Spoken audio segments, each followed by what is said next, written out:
এই যদি থাকে তাহলে ইনভেস্টমেন্ট হবে কিভাবে, প্রোডাকশন আসবে কিভাবে? তাহলে তো প্রোডাকশন আসবে না। মূল্যস্ফীতি কোন দিকে যাচ্ছে একটা উদাহরণ দেই, যে আমাদের সম্ভবত এই যে আমাদের সঞ্চয়পত্র একটা, বিশেষ করে সিনিয়র লোকজন, রিটায়ার্ড পার্সনদের একটা ইনকামের সোর্স, কিন্তু সেইটা এখন কি হচ্ছে, ভাগাচ্ছে, সেভিংস ভাঙিয়ে কিন্তু খাচ্ছে এখন। তার কারণটা কি? আমাদের মূল্যস্ফীতির যে অভিঘাত, রিয়াল ইনকাম কিন্তু কমে যাচ্ছে। সুতরাং কমে যাওয়ার ফলে কিন্তু আমাদের এই যে এইসব মানে কি বলে সেভিংসগুলো আমরা কিন্তু ভাঙছি।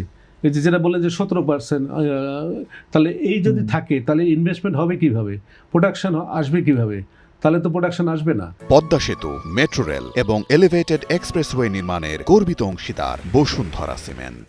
তাহলে মূল্যস্ফীতিটা একটা অর্থনীতির সবচেয়ে মানে কি বলবো চরম অভিঘাত হচ্ছে মূল্যস্ফীতি। অনেক দেশের সরকারের পরিবর্তন হয় একমাত্র মূল্যস্ফীতির কারণে।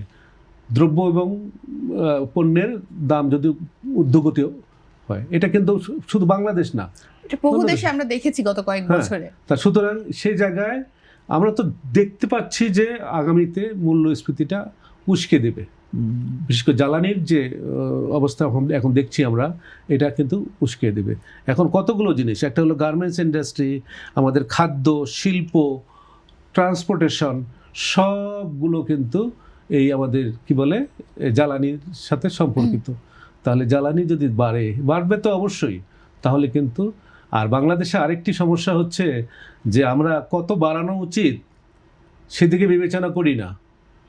আমরা যখন জিনিসের দাম বাড়ে খুব দ্রুত বাড়াই কিন্তু, আর যদি আন্তর্জাতিক বাজারে কোনো দাম কমে তখন কিন্তু আমরা অনেক আস্তে আস্তে আস্তে আস্তে এই টেন্ডেন্সি কিন্তু আমাদের দেশে কিন্তু এটি আছে।